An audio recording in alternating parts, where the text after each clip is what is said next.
Pupunta nga kami ng White Sand para manguha ng shell. Sa sobrang excited nga ng dalawang batang to ay napakanta pa ng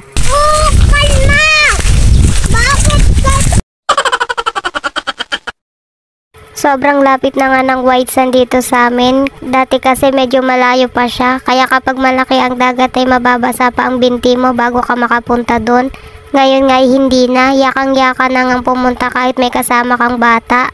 Noong mga panahon kasi namin, kinakailangan mo pang buhatin ng mga bata para lang makatawid papuntang White Sand. Lalo na kapag malaki ang dagat.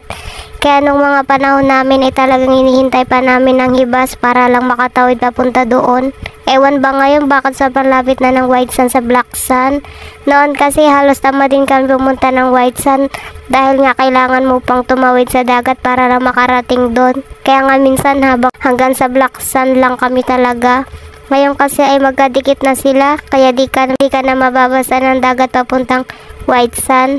Dalaga pa nga kami nung last nanguha kami ng shell para ipang ulam. Ngayong nadiligan na nga kami, di na kami nakakapanguha ulit. Charis. Busy na din kasi sa mga kanya-kanyang buhay. Sinulit ko na din nga ang bakasyon kaya nanguha na kami para may ulam kami mamaya. Libre lang to kaya lubusin na namin. Puro kasag nga ang karamihang nakukuha namin. Sa pagkuha nga ng kasag ay kailangan mong buklatin ang mga bato-bato para makakuha ka ng kasag. Sa mga bato-bato kasi sila nagtatago, kailangan mo pang bulagain. Iba't ibang shell nga ang makukuha mo dito. Kailangan lang talaga malinaw ang mata mo para makakuha ka ng mas marami. Nakakuha din kami dyan ng kasag, hipon at iba't ibang uri ng mga shell.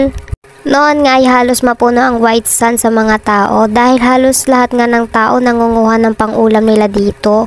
Makalipas nga ang ilang taon ay kakaunti na lang ang mga nangunguha dito. Pero marami ka pa rin naman makukuha. Di naman kasi nawawalan itong White Sand ng lamang dagat.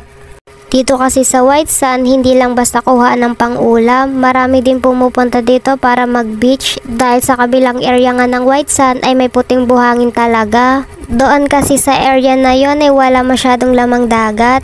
Dito lang banda ang mas maraming lamang dagat kaya madalas di na kami napunta doon. Kapag nga bubuklatin mo yung mga bato ay kailangan suriin mong mabuti kung may kasag ba o wala. Madalas kasi nasa ilalim sila kaya kailangan suriin mo talaga ng mabuti.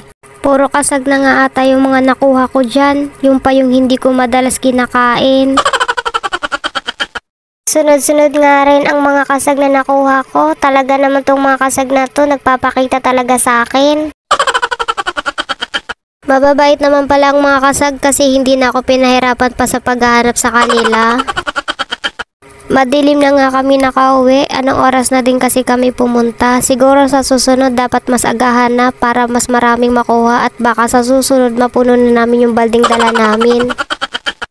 Eto na nga yung mga nakuha namin. Marami din naman pala kaming nakuha. Di na masama. Marami-rami din kaming nakuhang kasag. Sakto nga at wala kaming ulam ngayong gabi. Kailangan nga din pala putulin yung buntot ng turong-turong. Turong-turong kung tawagin sa amin, ewan kung anong tawag sa iba. Di mo kasi masisip-sip yan kung di mo puputulin. Kanina nga si mama yung nagpuputol, tapos ngayon yung kapatid ko naman. Nagpaparamihan nata sila ng mapuputol para yun yung kakainin lang nila mamaya. Charis lang. Igigisa na nga lang namin yan para mabilis. Sa totoo lang kahit ano namang luto pwede dyan. Pero mas bet lang siguro namin kapag igigisa. Ito na nga yung nakuha namin at malapit na siyang maluto. That's it for today's video. Thank you for watching. Bye bye!